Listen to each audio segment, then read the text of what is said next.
L'an passé, j'ai fait une petite fête surprise pour l'anniversaire de Ralph. Puis comme on a 2 familles de gros mangeurs qui sont assez exigeants, j'ai fait appel au service traiteur Les Délices de Matou. Ben oui, je m'en rappelle. Yo, c'était tellement bon. Ma mère qui a finalement trouvé un autre riz que le sien en forme.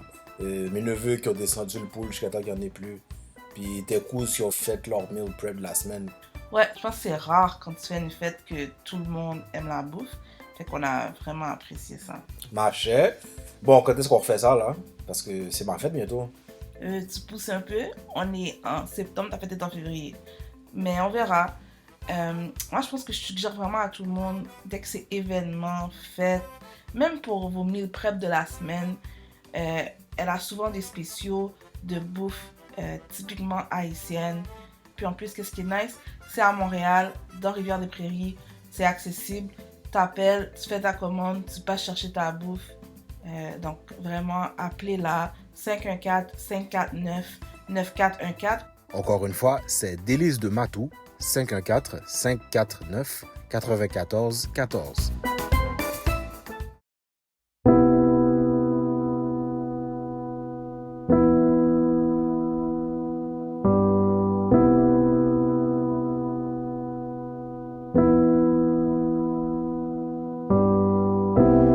Parce que quand tu es en dépression, c'est comme si tout est dur, tout est compliqué, tout est une montagne.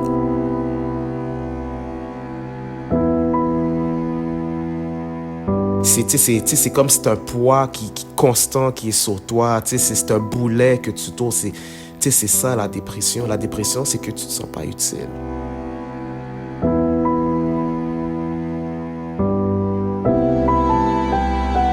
On minimise, on banalise le fait de mal aller. Ça vient contribuer à la réticence de se considérer comme quelqu'un qui souffre.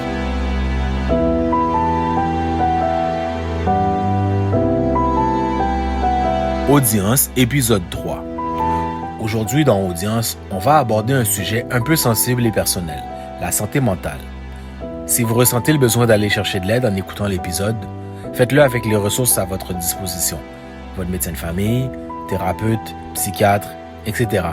On va en nommer quelques-unes à la fin de l'épisode. Et maintenant, on by Audience.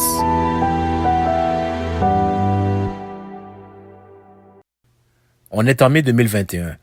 Christina a 33 ans, elle vit sa nouvelle vie de maman et elle aime son nouveau travail de fonctionnaire. Ça devrait être le bonheur, mais pourtant, ça ne va pas. Parce que je comprenais pas vraiment ce qui m'arrivait. J'ai juste vu que j'étais triste tous les jours et que je commençais à pleurer même lorsque je travaillais. Donc, je fais du télétravail et je prends des appels. Donc, pendant que je prenais les appels, je remarquais que je pleurais, mais je trouvais pas une raison à ma tristesse. Donc, c'est ce qui faisait qu'au départ, je l'ai très mal pris, on peut dire. Il faut dire que quelques années avant, Christina a vécu un épisode dépressif.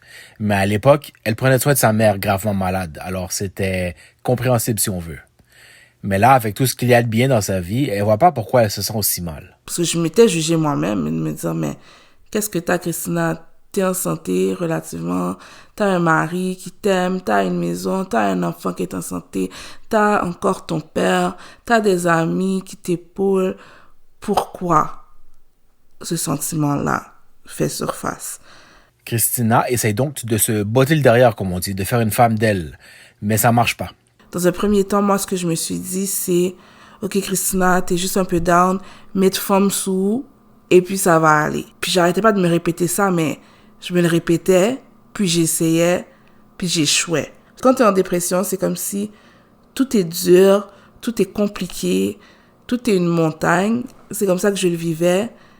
Et puis parfois, j'avais pas envie d'expliquer comment je me sentais parce que je me dis, les gens vont pas comprendre.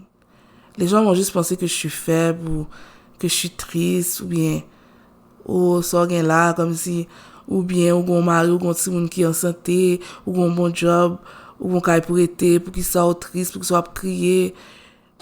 Quand Christina a vu que ça marchait pas de juste se motiver, elle n'a pas hésité. Elle est allée chercher de l'aide spécialisée, d'abord auprès d'un médecin, puis auprès d'une thérapeute, parce qu'elle savait tout le bien que ça pouvait faire.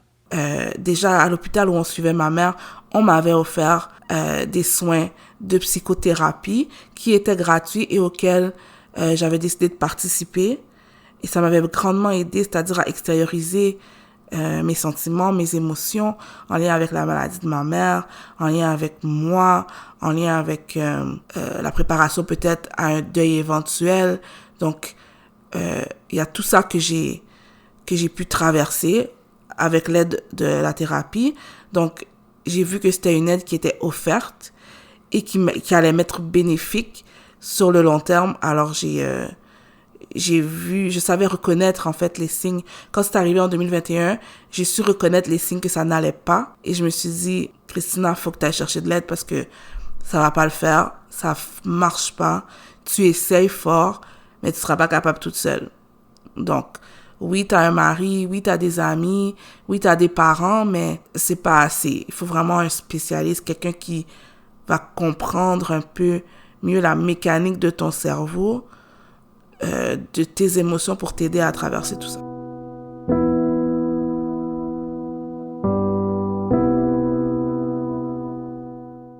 Maintenant, Darley. En mai 2022, Darley a 36 ans, un jeune enfant et une femme qu'il aime. Mais, dans son emploi d'éducateur spécialisé, c'est la descente aux enfers. Sans entrer dans les détails, Darley parle d'une fin d'année chaotique qui lui a causé un stress épouvantable. J'ai commencé à me sentir blasé. J'avais l'impression d'être à bout de souffle, essoufflé, essoufflé même avant, même d'avoir commencé un marathon. J'avais l'impression d'être fatigué à rien. J'étais irritable, je me sentais éparpillé. Fait que ça a commencé comme ça. Puis j'avais aussi des crampes à l'estomac, j'avais la difficulté à dormir, j'allais au travail vraiment à reculons. Devant tous ces problèmes, Darley ne va pas chercher de l'aide. C'est un battant qui s'entête à faire ce qu'il a toujours fait en cas de stress. J'ai pas été chercher de l'aide parce que je me suis dit que, écoute, je suis un combattant. Moi, je me considère comme un combattant. Fait que je me suis mis à faire du sport pour pallier à, je sais pas, parce que là, je me dis, là, c'est sûr que je suis aux prises avec une difficulté, je sais pas. Fait que moi, comme ma solution pour pallier à ça, c'était de faire du sport, puis au travail, c'était vraiment de me tuer à la tâche, là. Fait que, tu sais, fait que non, j'ai pas été chercher de l'aide tout de suite. Puis je me suis dit comme ça que, tu sais, je travaillais, puis je vais livrer la marchandise. Fait que, tu sais, c'était ça le mindset, là. Pensif de nature, Darley se replie sur lui-même et abandonne son côté créatif. Moi, je dirais que c'est ma femme qui m'a un peu poussé à aller chercher de l'aide parce qu'elle a vu que, tu sais, elle commençait à voir que je perdais de l'intérêt à faire ce que j'aimais, comme le dessin, ou bien, tu sais, que j'étais souvent isolé dans ma tête, j'étais beaucoup dans mes pensées. Moi, je suis quelqu'un qui, je dirais comme ça, le trois quarts du temps, je suis dans ma tête. Fait que là, c'est que c'était rendu que j'habitais dans ma tête et je ressortais pas. La femme de Darley tente bien de le convaincre d'aller consulter. Mais Darley a la tête dure. Il est sûr que ses difficultés vont passer, comme d'autres avant elle. Et une chose aussi, il ne veut pas se montrer vulnérable devant son épouse. Lorsqu'elle essayait d'en parler avec moi, j'avais tendance à esquiver le sujet, puis tout simplement comme faire mes affaires, puis c'est tout. Au bout d'un temps, Darley finit par s'ouvrir à sa femme. Et fervent chrétien, il s'adresse à sa puissance supérieure depuis le début.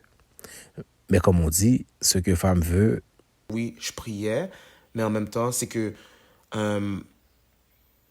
Dieu me répondait qu'il fallait que je fasse quelque chose, là. C'était pas juste prier, puis tout, comme, tu sais, des fois, il faut se mettre en action, puis il fallait que j'aille chercher de l'aide, puis tu sais, ça suffisait plus, tout simplement, de m'ouvrir à ma femme, parce que là, je commençais à m'ouvrir un petit peu, puis là, c'était... Moi, vraiment, mon truc, c'était en lien avec le travail, fait que moi, c'est le travail qui a...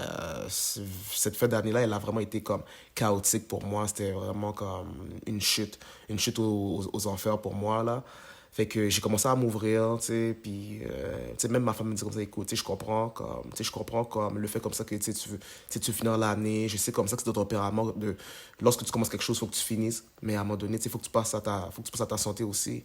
Fait que, tu sais, j'ai beaucoup réfléchi, j'ai beaucoup comme, tu sais, j'ai cogité là-dessus, puis après ça, je pense que c'était le 27 mai, je pense que j'ai pris la décision d'aller consulter un médecin.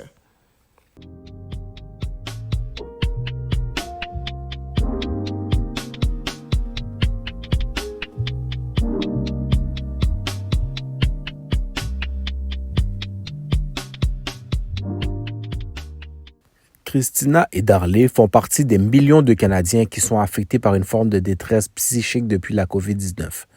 Dans une enquête que l'Agence de la santé publique du Canada a menée début 2021, un adulte sur 5 au pays a été dépisté positif à une dépression majeure ou un trouble d'anxiété généralisée. Mais la dépression, c'est quoi en fait? La psychologue Ashra Lucas nous l'explique. Pour qu'une personne soit diagnostiquée d'une dépression, il faut qu'elle ait au moins un des deux symptômes qui suivent. Donc, soit une humeur dépressive. Donc, qu'est-ce qu'on entend par humeur dépressive? C'est vraiment se sentir triste toute la journée, se sentir vide, être sans espoir, pleurer souvent, et ce pendant toute la journée, comme je le mentionnais. Ou sinon, il y a vraiment une perte d'intérêt marquée ou de plaisir, et ce pour toutes les activités quotidiennes. Et il faut que pour qu'il y ait un diagnostic de dépression, que ça dure pendant au moins 14 jours, donc 2 semaines. Et en plus de ça, il faut aussi qu'elle présente au moins 4 des symptômes suivants. Donc, il faut qu'il y ait une perte ou un gain de poids. Des fois, ça ne paraît pas, mais ce qu'on va voir aussi, c'est au niveau du changement de l'appétit. Donc, il y aura une perte d'appétit ou un gain significatif d'appétit.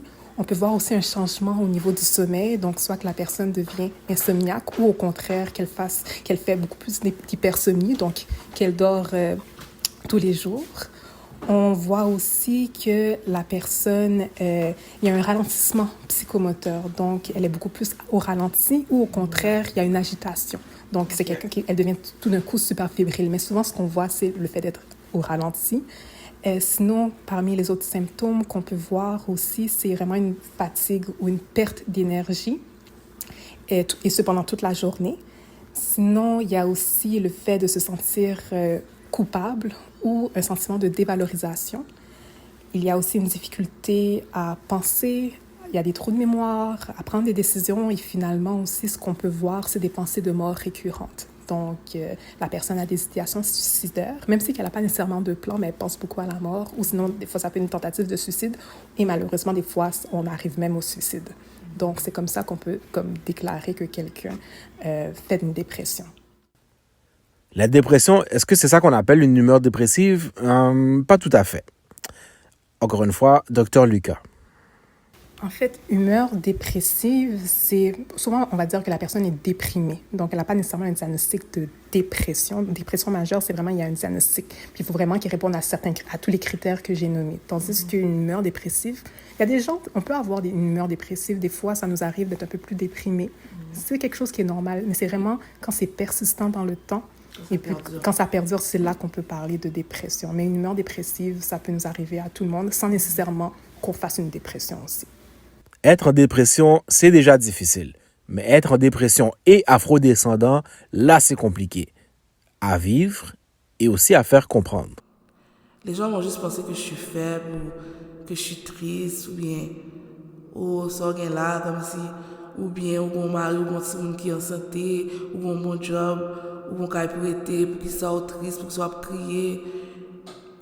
Tu sais, j'en ai parlé à mes parents, puis je dirais comme ça que le résultat, c'est qu'ils ont compris que j'étais fatigué, mais en même temps, c'est mes gars sont sous, tu sais comme ça que tu sais là que tu as une femme et des enfants là. Derrière ces attitudes, il y a plusieurs facteurs, nous explique Dr Lucas.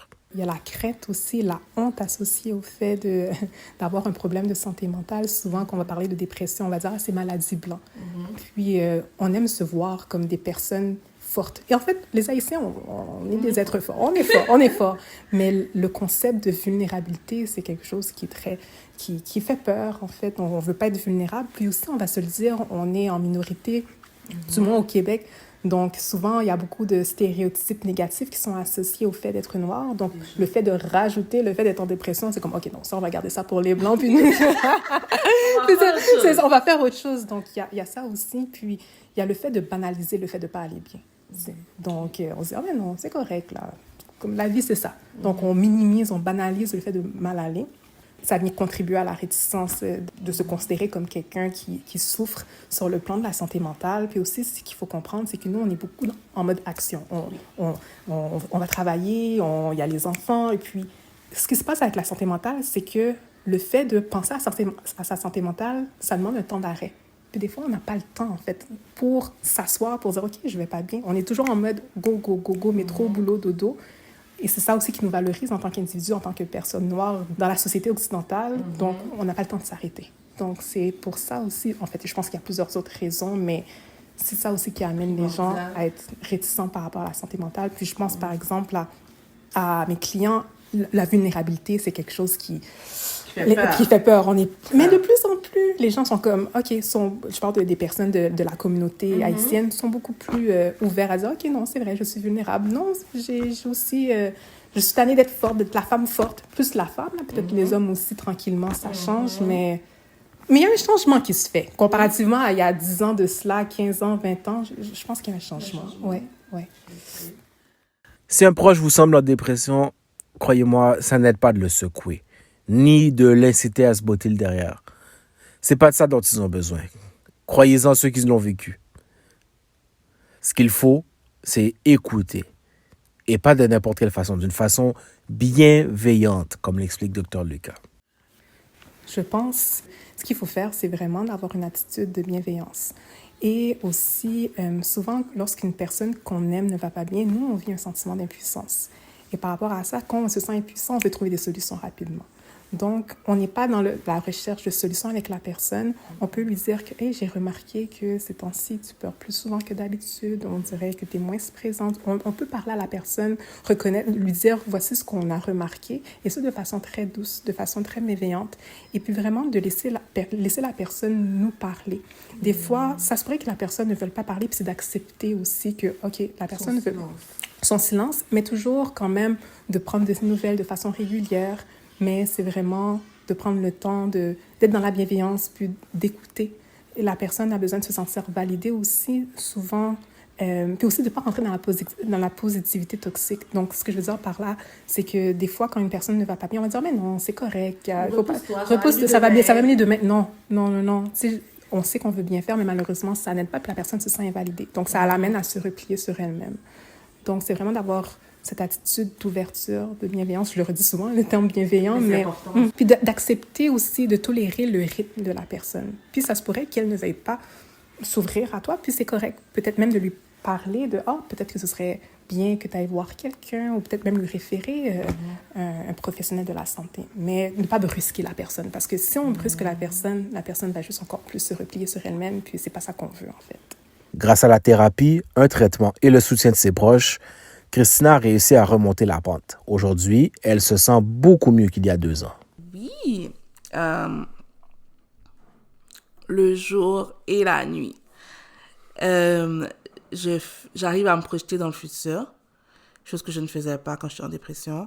Je fais des activités, je crée des événements pour sortir, c'est-à-dire chaque vendredi ou chaque 2 vendredis, j'essaie d'aller au resto avec une de mes tantes, une cousine, où j'essaie de sortir avec toi, mon mari, mon fils.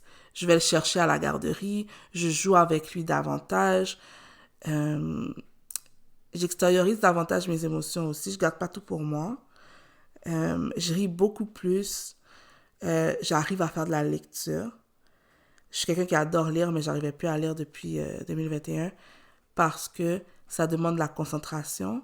Puis quand j'étais en dépression, ma concentration était vraiment mise à mal. Je devais relire, exemple, une phrase 2-3 fois de suite. Donc, j'ai retrouvé le goût de rire, le goût de lire, le goût d'écrire. Tout mon côté créatif est ressorti. Je suis bien. Ndale aussi va mieux, entre autres grâce à l'aide d'une travailleuse sociale. Et il a tout un message pour les afro-descendants. On n'est pas des Wakandais, là. Comme, non, mais c'est vrai, c'est dans le sens comme ça que, comme, on peut être vulnérable, cette affaire-là. Puis là, comment que je le dis parce que c'est important. En tant qu'homme haïtien, et comme qu'on m'a toujours dit comme ça que je suis pas quelqu'un je suis pas très expressif, puis tout. Il faut qu'on parle, parce que des fois, c'est en parlant vraiment que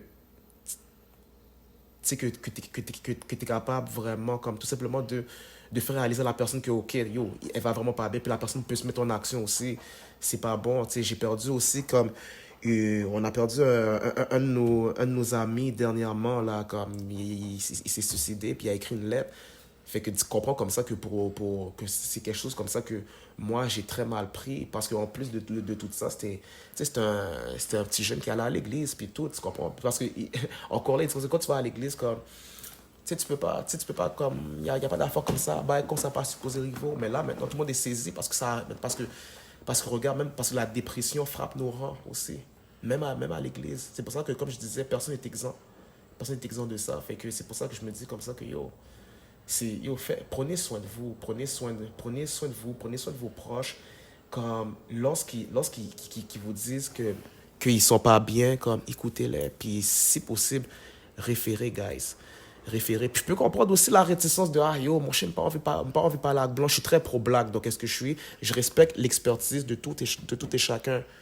Mais moi de mon expérience à moi c'est ce travailleur social-là, que je me rappelle plus son nom, mais je peux dire comme ça qu'elle m'a aidé, on s'est compris vraiment, puis je me dis comme ça que des fois c'est ça. Mais restez pas comme pris, restez pas comme coincé avec des affaires comme ça, là, comme c'est pas bon, man.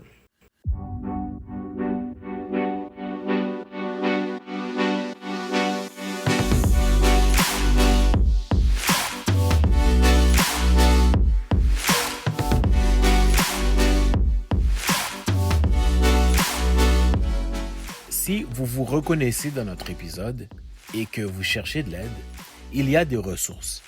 On a Info Santé, par exemple, le 811. Vous pouvez parler à votre médecin de famille aussi, ou même trouver de l'aide sur le site de l'Ordre des psychologues du Québec à ordrepsy.qc.ca. N'hésitez surtout pas à chercher de l'aide.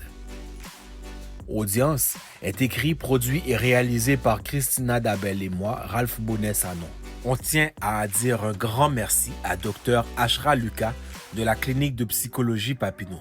Vous pouvez la contacter à ashrahlucas.psychologie@gmail.com ou bien au 438-882-8802. Et je tiens personnellement à dire merci à Darley et à Christina pour leurs précieux témoignages.